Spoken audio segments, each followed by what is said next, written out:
Okay, hello everyone. Thank you everyone for coming.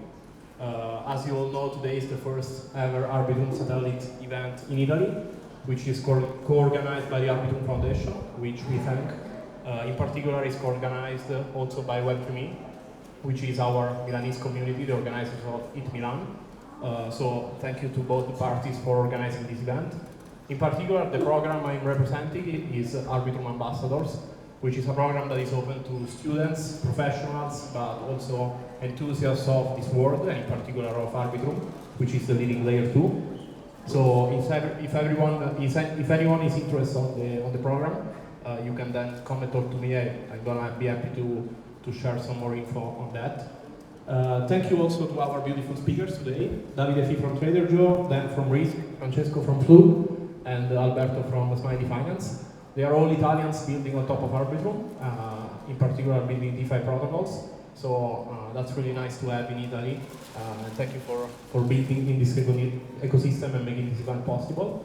I just want to start with a small intro of you guys and of what you're building, your protocols, and I think Davide can start.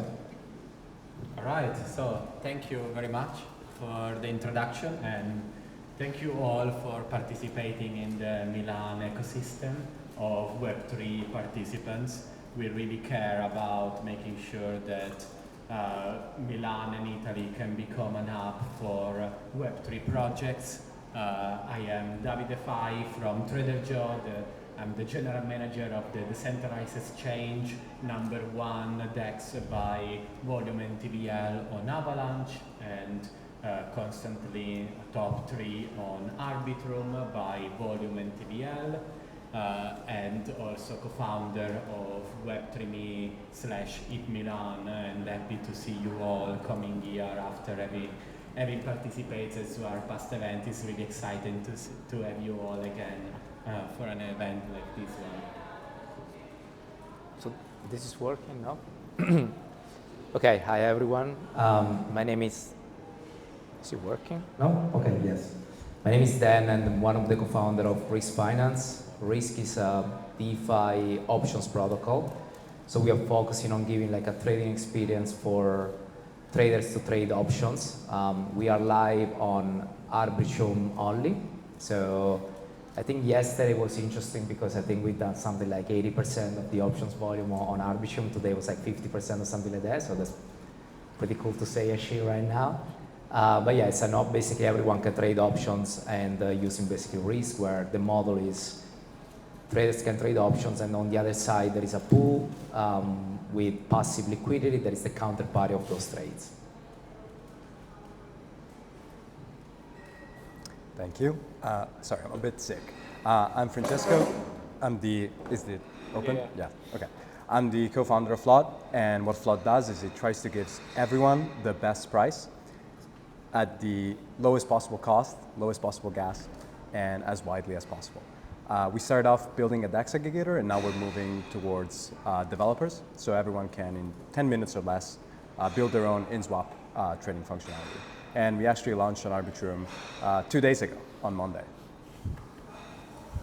Cool. Hi everyone. Thank you so much for organizing this event today. I'm Alberto. I'm one of the co-founders of Smilee Finance. So let me just give you like some details. We are not yet live, so we are like a bit like not like the others that are already live on Arbitrum. We are building on Arbitrum for sure, and it will be like the only chain for the moment for sure. And so we are Arbitrum native, let me say. What is doing Smilee Finance? So actually, it has been like a quite long journey on our side, because we, as you know, like 1 year in crypto is like 10 years in real life. So we are evolving, and we have like this fast-thinking approach in which we always readapt and move forward to like be, let me say, on top of the innovation that is coming up on the ecosystem. Smilee Finance actually is building a new DeFi primitive that is aiming to transform like DEX-like liquidity, so liquidity that you can see and provide on DEXs, into volatility products. So actually things that we did was to mathematically transform, let me say, the payoff of the DEX liquidity provider into an option seller. So in this way, we can transform that and reverse the payoff, creating the natural hedge for the impermanent loss that DEXs are suffering. So in these terms, actually, we can be like consider, let me say, a new primitive to be fully on-chain and have like long volatility exposure, hedging your impermanent loss exposure in concentrated liquidity DEXs. Okay, thank you so much for the intros, guys. Now to set the stage, given this is an Arbitrum sponsored and supported event, I would like to ask each of you guys your views on Arbitrum as a layer 2, but also as an ecosystem, both from a user perspective, so why do you think users are loving this much Arbitrum, why they are using it this much, but also from a strategic and business perspective, being that, given that you are all builders on top of that, so this would be a question, you know, to try to understand your views in general on Arbitrum as a technology, but also as an ecosystem. Francesco, if you want to start. Yeah. So for me, Arbitrum is like Ethereum, but much nicer. So you don't have front running, transactions are very cheap, and the user experience overall is very, very good. So it's almost like using Ethereum and building on Ethereum, which most people are used to, but you get this, again, super fast layer 2, a great community, tons of people there, tons of trading happening there, and again, super cheap, super easy to use. So as a user, I constantly use Arbitrum instead of like other chain, especially like layer 1, but also layer 2, because it's super fast, super cheap, and let me say the quality of the things that you can do there like is pretty much advanced. But as a builder, I love the fact that, like me say, like the DeFi that is like evolving, that is like pumping, I don't know how to explain it, it's all seated there. So if you want to build on top of DeFi protocols, as we are doing, I do believe that Arbitrum is the best place to be, because you can like find like the right partners, the right collaborators, and the right like protocols to cooperate with. So all the DEXs are there, the major one for sure, and so we are naturally like cooperating with them and want to collaborate with them because we want to support their liquidity providers to receive a better yield on one side. On the other side, we want to collaborate and work with like all the derivatives protocols in the space, especially option protocols like Rysk. So I do believe that if you want to build in the DeFi and you want to be composable and compose alongside other DeFi protocols, you need to stay on Arbitrum as of today.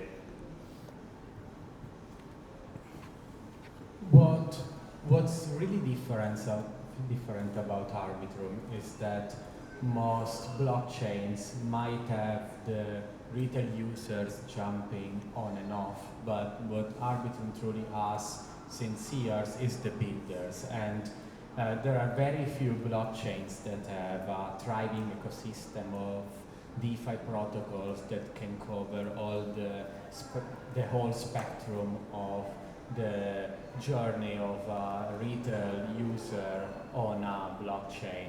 And since its inception 2 years ago plus on, Arbitrum has cemented itself to become a dominant layer 2 in a landscape where most of the other layer 2s or blockchains are fragmenting liquidity, PvPing for the same type of users, while Arbitrum is making itself the central hub for all the real users that today are doing advanced DeFi participations, like truly using decentralized exchanges instead of CEXs over other type of way of interacting with them, perpetuals mostly on chains, and options, and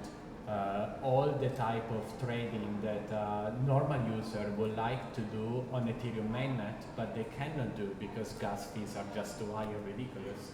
And then they're looking for a layer 2 where there is an ecosystem where they actually can do stuff, and Arbitrum actually achieved to bring the builders, which are the backbone of an ecosystem, to build their advanced solutions on this chain and have users to support these builders towards the path from 0 to 100.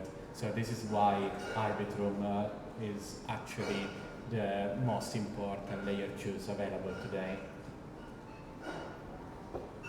Yeah, I mean, I guess I agree with all of you on most of the points. Something that I would like to mention in our case, for example, the computational power that a protocol as Rysk is using, it wouldn't be able to actually run it on something like Ethereum mainnet.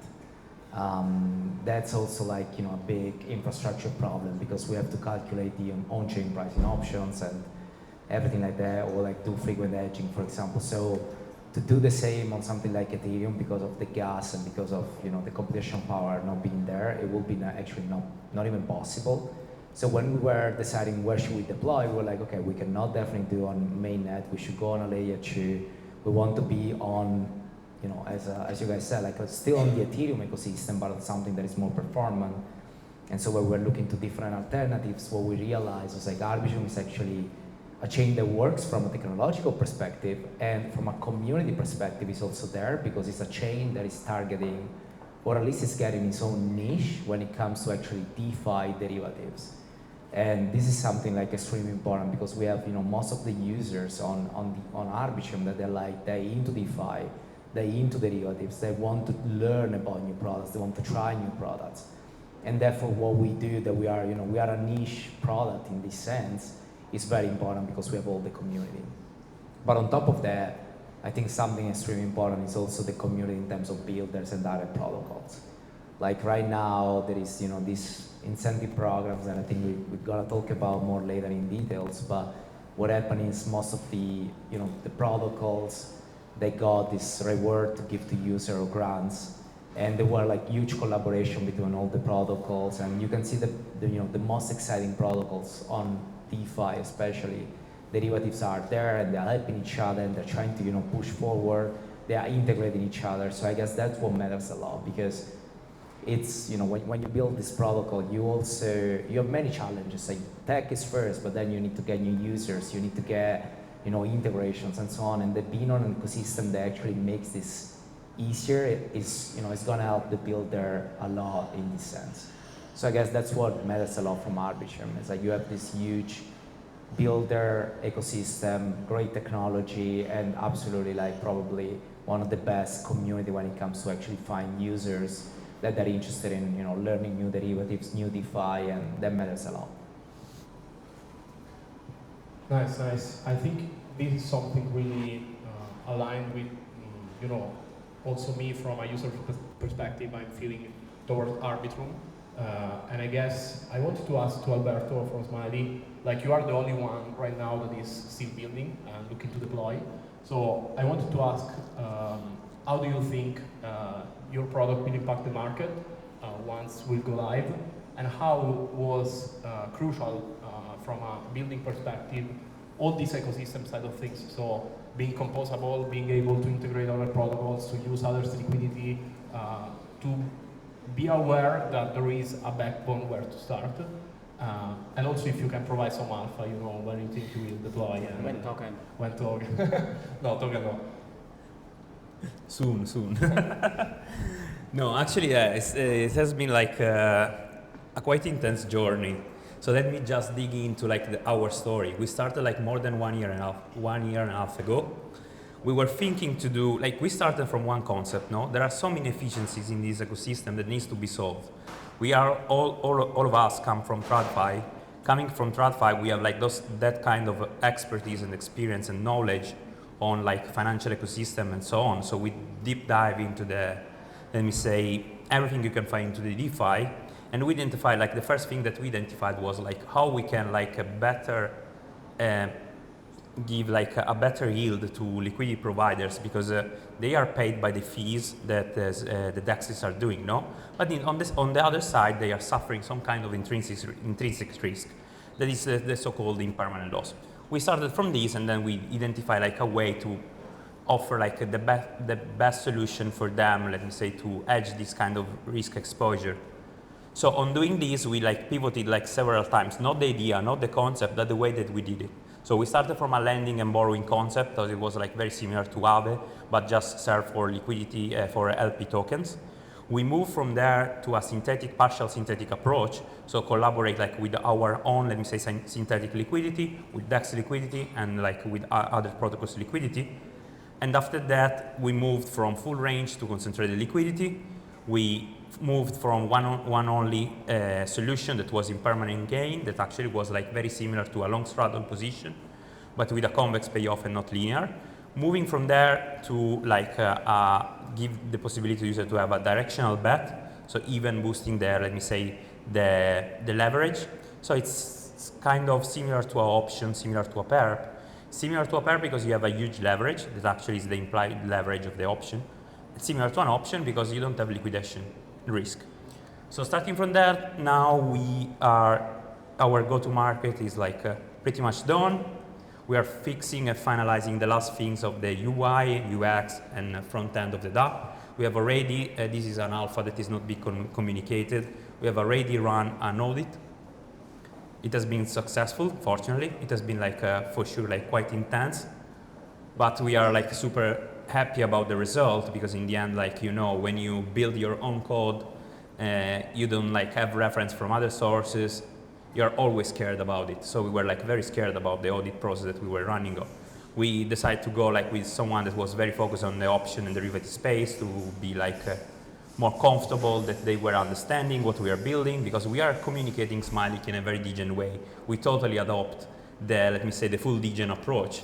But the behind the scenes, Smilee has some kind of sophistication that are really difficult to, let me say, to explain in an easy way. We are trying our best to do that, but we are still here, no?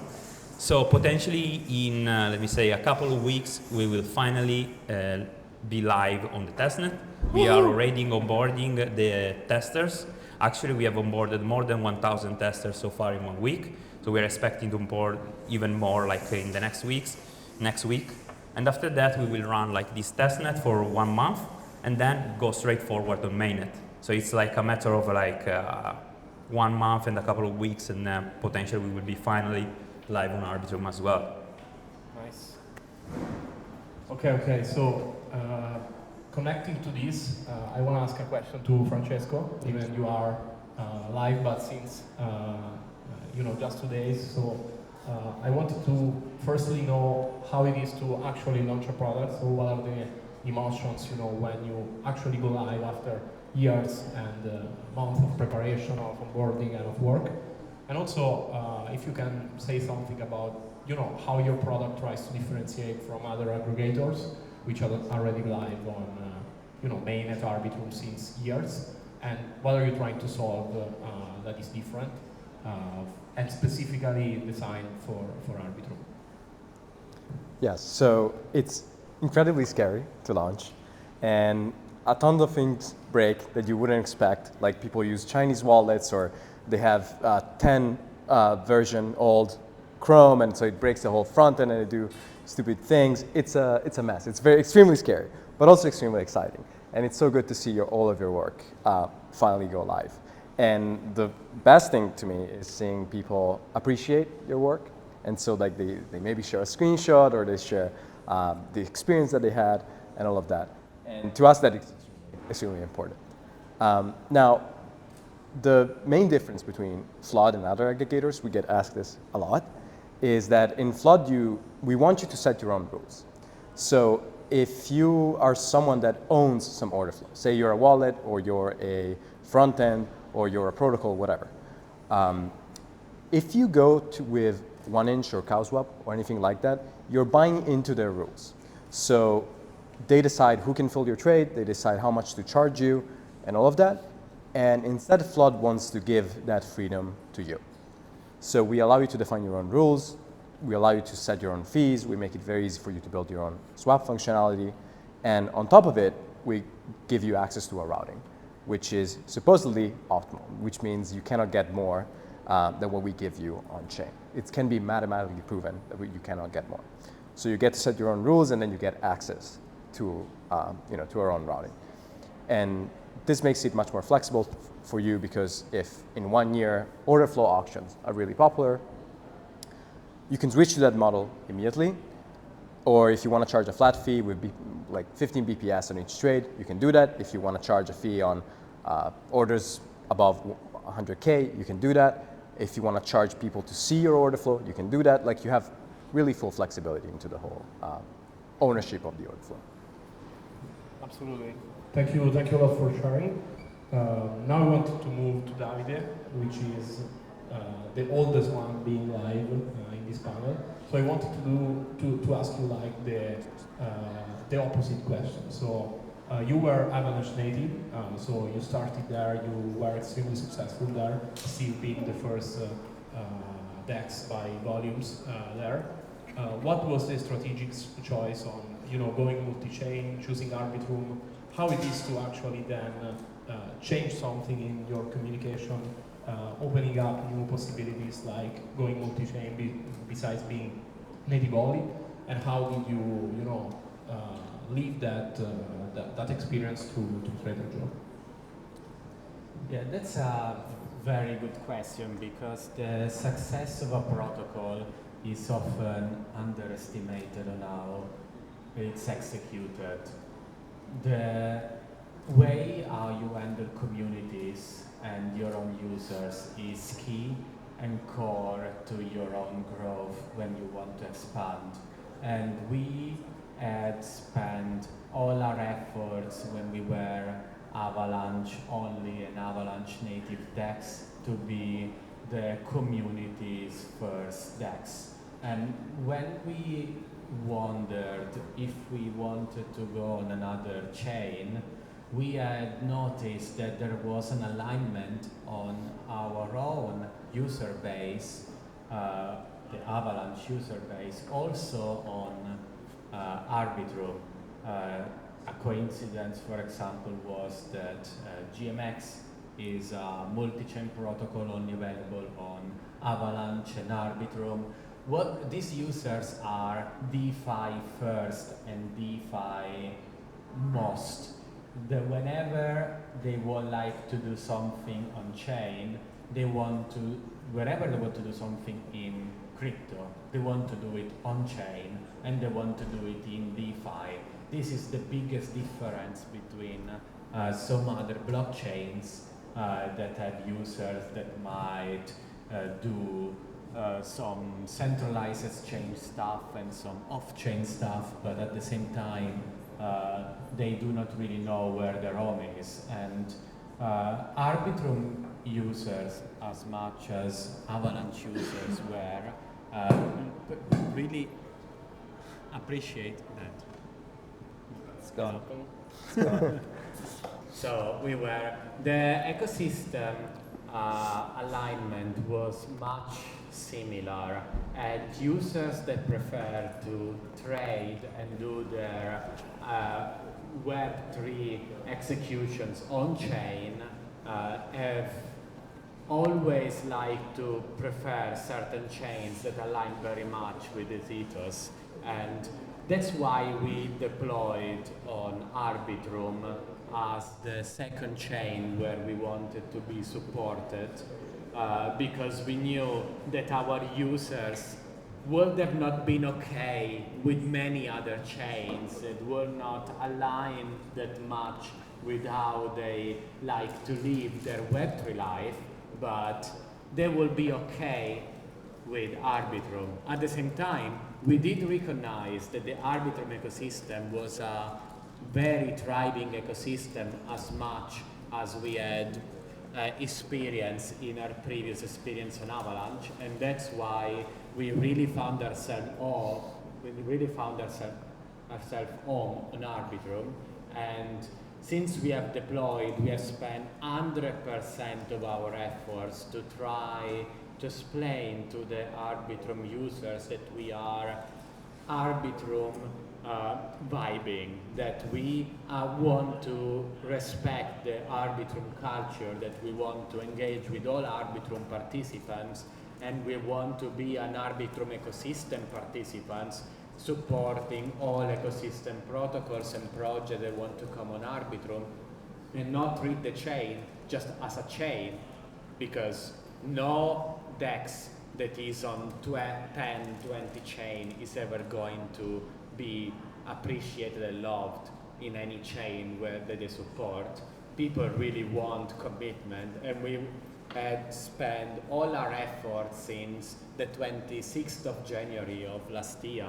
Like, we were under Christmas and deploying on Arbitrum, making sure that we could deploy as soon as we could and connecting with all projects on the chain and connecting with all the projects and with all the users to make them understand we are here to be for the long-term growth of the chain is actually key for the success of any project that wants to make it on the blockchains that they deploy to. Yeah, that's really interesting, and it's lovely to say, to see this commitment to actually be part of an ecosystem, care about the users, and actually focus on the growth of the ecosystem, because I think that's key to be successful as a DApp and as a product. I now wanted to ask Dan from Rysk something about your product specifically, because we all know that options are pretty complex products, also in TradeFi, but probably also more on-chain. But through this technology, you can actually simplify a lot the experience to go into options and start trading those. And I've seen that recently you shipped the atomic spreads, both for credit and debit positions. So I wanted to know a bit more, how do you see that product growing? How do you think that will simplify the access to this type of activity? And in general, what was the rationale in building that? Yes, that's a great question. So options are, to be very honest, it's probably not the easiest product to build and to trade on both sides. So when you build it, it has its own complexity, and as a trader, you have to understand options. So it's not an easy one. It's definitely well traded in traditional finance. It's like one of the most common products. But when it comes to actually crypto, and even more specifically DeFi, it's definitely not the product with the highest traction right now. So we decided to build options protocol because that's what we liked. We have fun building it. We believe that options are. It was a good challenge to build and shipping a product like that. Obviously, we are trying to make this as a product that could be used by this community, especially on the Arbitrum ecosystem, as we mentioned. So the way we try to simplify, the first thing that we focus on is how can we make the UI, because that's what the user at the end is using. They don't care about the smart contract, they don't care about what is it behind that, they care about, I'm going to an app and I want to use it. So how can I make this experience the best? So we made that experience, we focus a lot on the front end, we got amazing feedback. I'm biased, but I think we have a pretty cool front end, and it's working pretty fast and so on. So that's something that we definitely focused. Then the problem that we had, that is a huge problem, is collateralization. So let me just give you an example from today's experience. So as of today, as you saw, Ethereum had a spike in price. So it was 1,800 last night, a BI 1,800, and then today it was above 2,000 or something, right? So it spiked $150 or something like that in half an hour. So when you sell an option, you basically take in a lot of risk. So we, as a protocol, to be healthy, we need to make sure that there is enough collateral, because if you buy an option and you make in all this leverage return, on the other side, you have to make sure that the position is solid from a seller perspective. So the best way to do this is that you take the protocol fully collateralized. So every position, you put the max money that you can put in. But if you're a professional, not just a professional, if you have any trader, and you want to sell an option and you need, I don't know, 1 Ethereum as collateral, your return is going to be very low. So how can we make this in a way that you don't need to put 1 Ethereum, but you need to put, I don't know, 500 USDC or whatever. So the collateralization is actually a big problem. We have a liquidation system, we'll be trying to improve it, we're trying to do a lot of progress, but still, you require a lot of collateral, and this is not ideal. So something we came out with, it was how can we optimize this collateralization system? And we built this atomic spread that, spread in traditional finance are a common product. Traders they use spread, credit spread, debit spread. Sometimes they call it bull spread, whatever. It's a common product, but the way we made it actually in DeFi, and this was possible because of DeFi, we made it atomically. So the way it's working most of the time in a normal exchange is let's say you want to sell an option, and the option could be a certain strike price. I'm not going into details about the product, but you want to sell an option, and you also want to long another option on a different strike price. So you're basically making a strategy and saying, let's say you sell at 2,000 and you long at 2,200. Basically, your strategy is going to be, if the price is going between 2,000 and 2,200, I'm losing money. If it's going below, I'm making a lot of money. If it's going like above 2,200, I'm not making any loss anymore, just the 200 loss that I already made. So this spread is a common product, but the way we built it is that you can trade them atomically because the counterparty is a pool. So you can basically buy and sell in a single transaction without only needing the collateral as the difference. So that was like one of the biggest probably innovation that we made to make this user experience easier for traders, because now what you can do only one trade. You are basically reducing the risk, you are reducing the collateral required, and you're getting a bit less profit, let's say, but when you compare it to the collateral that you posted, it's actually huge. So the thing is, we have to make all of these kind of improvements to actually make sure that the protocol is still solid, and the traders can trade without using, enough collateral, or with a collateral amount that is actually pretty good. So that was something that we had to make, because again, options are not easy, and they also require a lot of capital when you especially want to sell. And this is making obviously the whole experience harder. So all those innovations are helping to go in a direction where we try to get more traders on board, like both professionals and both retails, because again, as a professional, you care about collateral. As a retails, you care about having less collateral. So that's the approach that we're taking. It's not an easy one. As you mentioned, like options are hard, especially in crypto and DeFi. So something that we are trying to keep working and improving is like, how can we make those products from a design perspective the more efficient, easier to trade, easier to be attractive for professionals and institutional actors, because those are the ones that actually trade options. So that's the direction, and Arbitrum is actually helpful on that, because we can make, there is an entire ecosystem around, it's cheap and so on, and so it's working. But there is a lot of work to do. This is the honest answer. Okay, nice. Thank you for sharing. Now, before closing up, I wanted to reserve a section of this panel for the steep. I just wanted to have kind of a discussion between you guys on your thoughts on the program itself, how it was run during the governance period, and how it is impacting the ecosystem in the short term, and more specifically, how do you think will impact it in the long term when the incentives will be over, and if it will be sustainable in the future in general.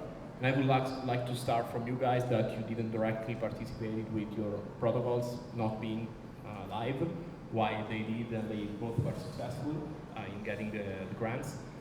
But I wanted to focus more on your thoughts as a builder on how the product was run. Yeah, so one of the hardest challenges you face is, how do you get some distribution? Like, how do you get your product in front of people?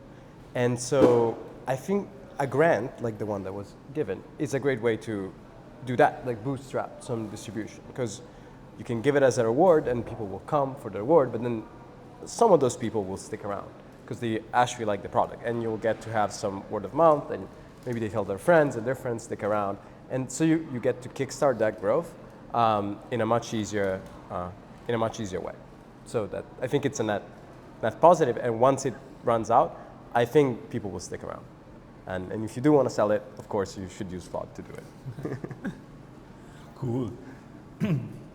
What to say? I mean, we tried to have a huge run to be on time for this. For sure, it was not possible for us. But I mean, in my opinion, I'm feeling very positive about this first round coming on, because I do believe that in the end it can improve the overall ecosystem and create benefit not just for the protocols that have received the grants, but for everyone that is building in the ecosystem. So we are just like waiting our launch to be there, but I do believe that in the long run it can be like a sustainable way to attract and maintain user over the chain. So it's not just a momentum right now that you have the grant and you have like this distribution, so like people is just trading right now to receive, like to farm the token. But I do believe there's a way, and if it it will be done like in the way that I'm imagining, it will be like a way to consolidate the ecosystem and to win against, let me say, the new chain that will coming up.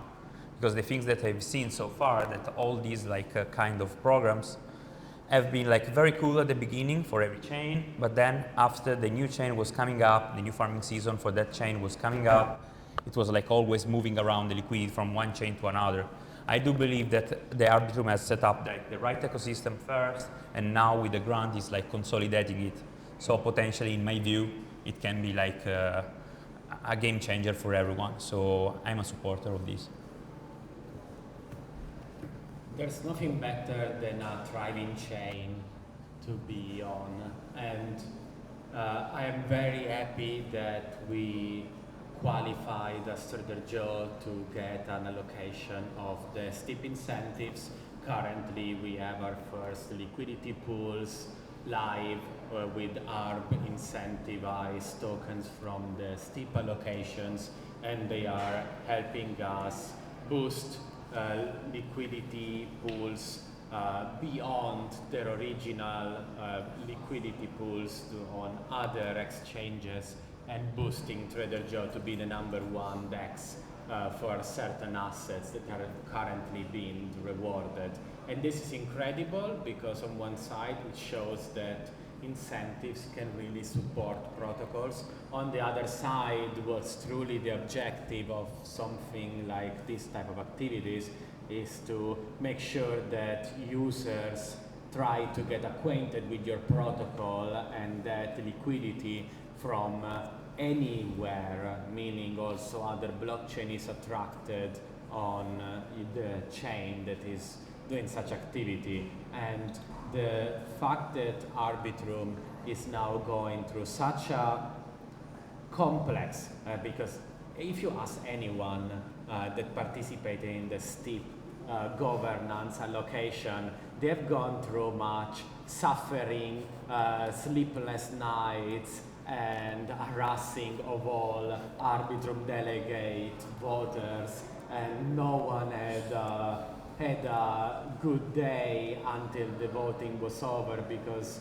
the entire chain was trying to make sure, the entire chain participants were making sure that anyone that has an Arbitrum token will vote for the steep allocation in whichever forms, positive, negative, at least also to get the quorum. This has been a huge manifestation of governance on chain, that even though it represented a big effort from the community, also gave a big push towards actual governance participations of all blockchain participants. And it's just the beginning, because there's definitely better ways for doing it, and many people were left out from the current allocations, but we are setting the stage for what's going to be a chain that allows any participant to get their fair share of the game, as long as participants of the game believe that they are worthy to be part of it. So it's been an honor to be getting this allocation, and I'm happy for anyone on the chain, if they got it or not, at this round, that this is happening, because it's 100% sure it's already happening, that Arbitrum is going to see a huge growth phase where liquidity and liquidity participants are going to come on the chain, and all projects that are there or going to deploy there are going to harvest the positive outcomes of these efforts that the Arbitrum Foundation has achieved. So first of all, the sleepless night person that you mentioned for our team, I think it was me. I was basically there trying to get votes all around for like a week. So that was actually an exciting time, because first of all, let me tell you my experience from the beginning. So at the beginning, you make a proposal. So we made our proposal. I wrote about like why we should get a grant and like the reasons and what, you know, the goal of it. And then you put it out there, and then you look at all the other proposals, all the other projects, and you're like, there is no way that we're gonna get it. It's like there are so many amazing projects and not enough requests and so on. And then you start to see the protocols adjusting their requests because at the beginning I think we had GMX with something like 80% of the entire, or some 60% of the entire allocation. But then we adjusted that. And then we start the voting, and I'm like, okay, it's a mess. You start to try to get votes and convince people about why you should get it.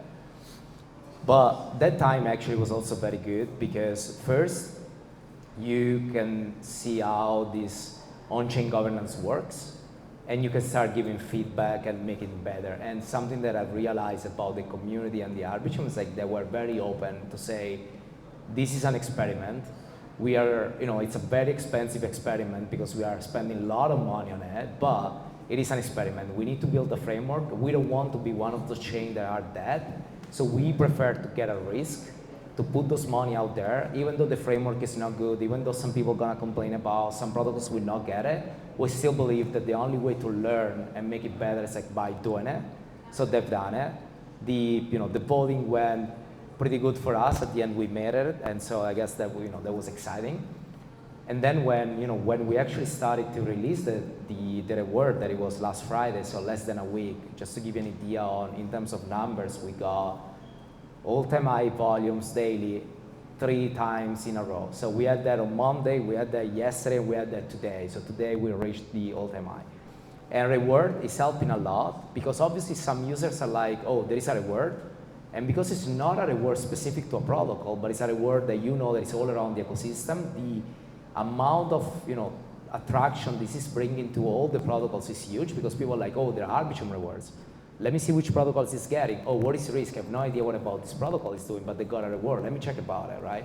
So they check, they use the protocol, they have an incentive that is I don't know what's going on here. Let me learn about it because it seems that it's going to be a good incentive to do it, and not because they are paying me to do it.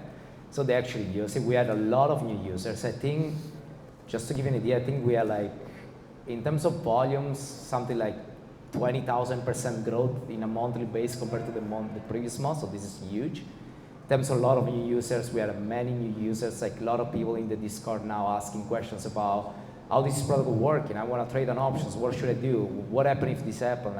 They're trying to learn. So overall, I think it was great because we are growing as a protocol.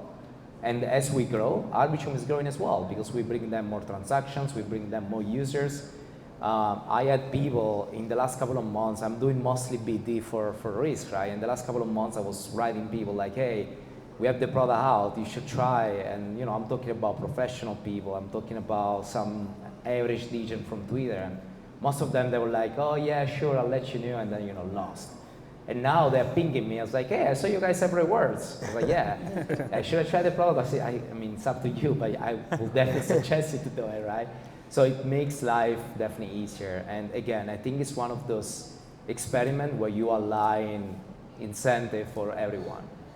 It's like Arbitrum is increasing their volumes, it's increasing their transaction, it's increasing their reputation. We as a protocol increase our user base, volumes, and I think timing is also good because apparently we are in, I don't know, we can say that we're in a bull market or we start in a bull market, I don't know. I mean, I don't want to say, but the price is going up. Some normal people are asking around, oh, I see Bitcoin is going up again, what should I do, right? This kind of stuff. Yeah. And then you have also the rewards and you have all this, I guess it's a good timing and you cannot plan this, so I guess it's just working out. So yeah, I mean, overall, I think this experiment about the short-term incentive program was worth it. Yes, I had a lot of sleepless nights. I had a lot of feedbacks for the delegates and the community, and they're processing them. I think that we can do way better in the future, but I think it's definitely a good start, and I love to see a chain prefer to take a risk instead of not doing anything. And I guess that's, as builders, we all agree on that. We want to get something done, and we want to take a risk, and we want to make mistakes and improve by them. So that's what I like about the Arbitrum approach on this short-term incentive program. Nice. That was really interesting. I loved the the concept of, besides volume, besides prices going up, the discovery of a product. Maybe some users didn't know Rysk, didn't know TraderJoe, didn't know a bunch of other products that got the incentive. And through the incentive, maybe they fall in love with the product, they become long-term users. So maybe yes, they farm some tokens in the short term, someone will drop from the protocol, but a percentage will remain there and become a long-term user only thanks to the fact that there were rewards for a time. So that was really, really interesting and really valuable in my opinion. Also as a user perspective, I got to discover many protocols I had no idea of simply by, the hype around them that then converts them into users. I wanted to ask the others if they had something to add or specifically the crowd if you have any questions to wrap up this panel. Sure. So, there is the cable. Sorry, not maybe for all the attention I should from the beginning. I've just found out on WhatsApp I had to advise a friend that is starting a new exchange and he wants to deploy on Arbitrum and they're looking for a grant. So who should we refer to? It's a governance process or it's maybe something that we can discuss with the marketing team or whatever? I think I have, I know pretty much. Pretty much. So I'm talking for Arbitrum now based on my experience as a protocol. So I'm not talking as an Arbitrum team, but so Arbitrum, the way it works now is like there is an Arbitrum foundation and then there is the Arbitrum DAO. So the foundation is like the original team, let's say, that built the whole protocol and they've done all the job in the past and they have their own grant. The grant there it works, you make a proposal, they looked into the proposal, so it's on the foundation, it's on them to actually look into it. It's some sort of like negotiation process. So you can say, I want to use this for this reason. It's a milestone based. So you say, that's what I'm going to use the money. That's what the results I'm going to bring to you. And you get a proposal and, they decide if giving a grant or not, and you decide the amount with them. So it's more like a traditional process. So Arbitrum Foundation. That's the Arbitrum Foundation. So you can apply, I guess there is on the website, you have a link, they give you like some guidelines on how to do it. It's some sort of like closed product. So from an external perspective, you don't really know what's going on. And then there is the Arbitrum DAO. And the Arbitrum DAO is a DAO. So they have delegates, everyone can go there and make a proposal. And so the Arbitrum DAO, for example, was the one proposing the short-term incentive program. That's why we had to make a proposal up. Every protocol made a proposal, we got feedback, we got voting into this proposal, everything was public, everyone could go there and make that. On the short-term incentive program, the original idea was to have multiple of them with a maximum allocation, and the maximum allocation was on a voting itself. So they made a first vote and was saying, we want to do a short-term incentive program, how much we allocate, and I think the first one was 50 mil, and and they said, now we're going to open, protocols can apply for it, and then once they apply, once we finish the 50 million, it's over. And that's what happened with the first batch. So in the future, there might be more, I guess so. Like I've seen a lot of discussion recently about having more short-term incentive program from the Arbitrum DAO with a similar system, probably improved compared to what we got, but like that's the idea. So they have these two types of grants, foundation and DAO. DAO is the public. For the DAO, you need to get the voting and so on. For the foundation, it's like you get in contact with the team and you discuss with them. They give you milestone base and everything like that. So that's, again, this is my view from a builder perspective by looking around. So I don't know if the Arbitrum changed that recently, but that's how it used to be. Okay, thank you Dan for the really insightful answer. I didn't know all this information. So, are there any other questions from the crowd? Okay, nice. Okay, another question. So for the option trading, as a crypto investor, find out about perpetual futures, how nice was to be a little bit more capital efficient. Then, of course, option would be a step ahead. Most of degenerate crypto investors don't know anything about options. So how do we learn the basics of using options to be even more capital efficient, if it's Good question. That's the hardest question. How do you learn to trade options? It's like, it's hard. I still don't know how to do it. If you see my book today, I definitely don't know how to do it because I had like not the biggest day of my trading experience. But joking aside, there are different approaches. Like one is obviously to focus a lot on education, right? So for example, now we are discussing with other protocols about building some sort of like boot camp to educate people on how to use options, how to trade them, how to use them for different use cases. So that's one thing that you can work on. And like, for example, Arbitrum is very into this idea, like they would like to have this education approach. And the problem about education approach, it takes time. It takes time to set it up. It takes time to people to learn. It takes time to build all the academy. It takes resources, so it's not that easy. There is another approach that could be interesting, that is like you make your product in a way that is kind of like so easy that you don't really need to learn how to use it. But in the case of options, it's actually pretty hard because options, they have their own complexity by design. Like you need to know what is a strike price. You need to know what is different expiries. There is something that you need to know. It's hard to remove complexity out of it, right? But what you can do is like you can abstract some of this complexity by letting other people or other protocols, for example, to trade options. So this is something that we tried to work in the past as well. It's like, you can have a protocol building a strategy that is trading options, but you, as a user behind the scenes, that you don't even know that is actually happening. Like you are trading on a platform that is, if price is going up, you make money, and behind the scenes there are options. I think this is also another opportunity. I don't think it's easy as well. It takes time, and removing complexity sometimes, especially with options, it means that you're removing something that by design it has to be complex. Because the thing about options, they are flexible by design.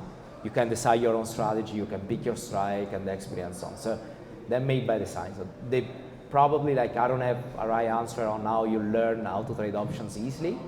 I think obviously education is one thing. And then the last approach is you just try. I mean, you just degen, and in a most degen way, you trade option the first time, you lose money, you learn why you lose money, and then the second time, probably you lose less money, and then at some point you start to make money, I guess.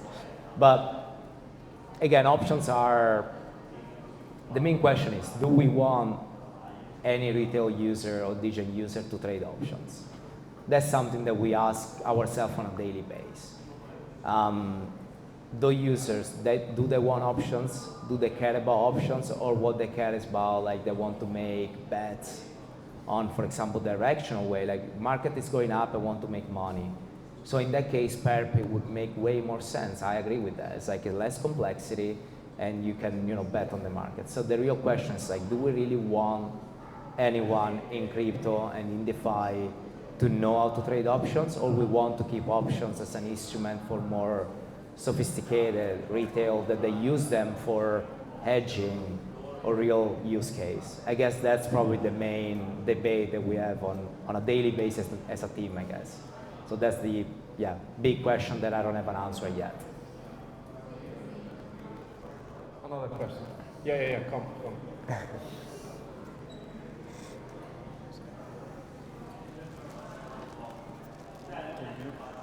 So this was more of a general question about Arbitrum as a layer 2. So it's optimistic roll-up.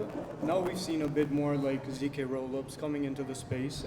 And I was wondering, do you see like the competition between these ZK rollups and Arbitrum? Like, how do you see it? Do you think they're gonna like steal users or projects, or kind of, what are your thoughts on that? This is for anyone. Okay. I can take that because many people have asked us when deployment on ZK, whatever, and we took a long time to explore the entire landscape of whichever blockchains could have been next. And the thing is that ZK zero knowledge technology is extremely interesting indeed.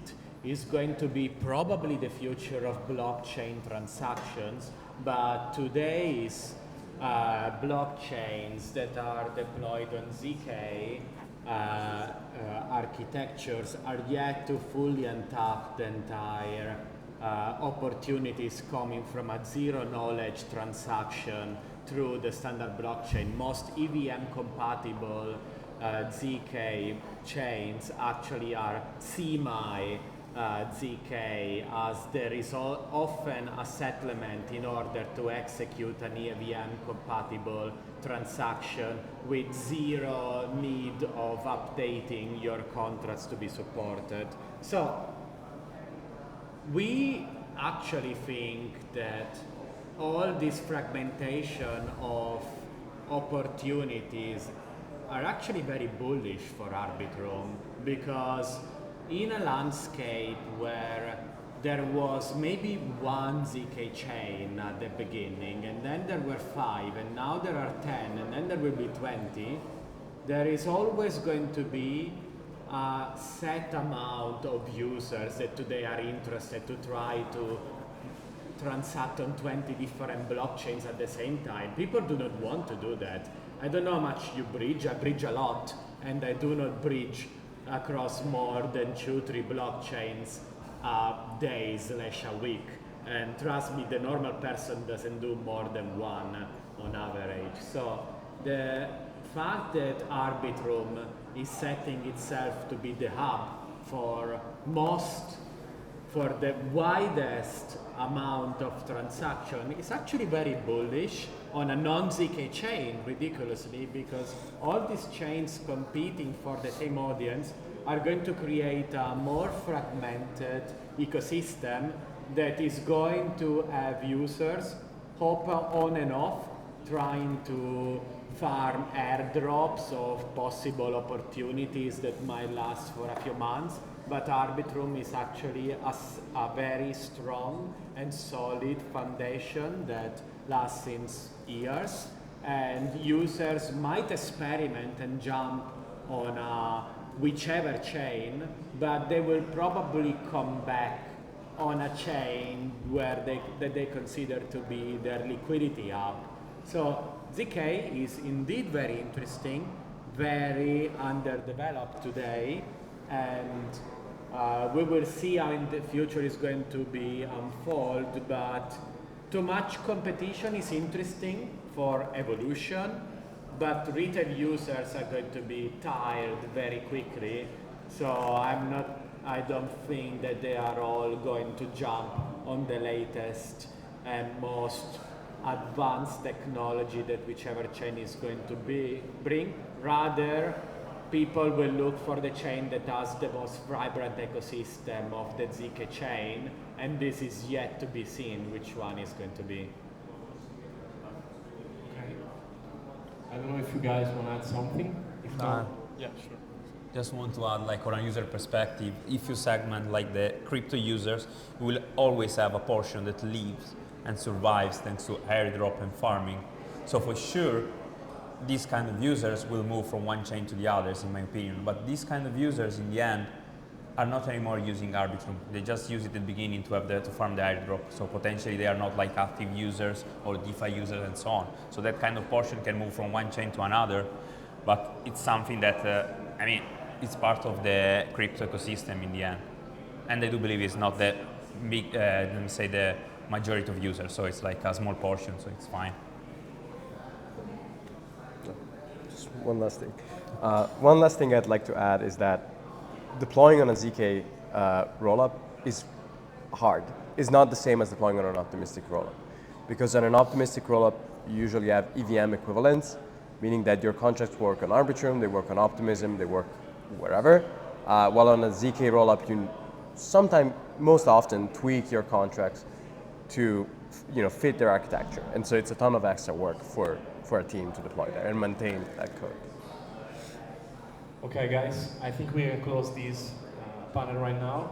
Thank you so much to all the speakers. It was really insightful, in my opinion. Thank you to everyone for listening. Now we have still an aperitivo and some free drinks to distribute, so a lot of fun is coming. And I just want to thank you, the Arbitrum Foundation and the Arbitrum Ambassador Program again for supporting this event and for believing in the Italian ecosystem, and all the speakers who come and talk, and also the community of Web3Mi for co-organizing and supporting the event.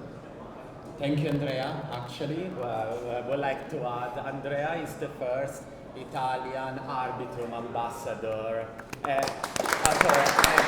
So thank you, Andrea, for making this event happen and for inviting all of us. Italy and Milan is very proud of you and the effort you're putting towards this. So congratulations for the first event of the many. Thank you so much. Thank you so much, everyone. Thank you.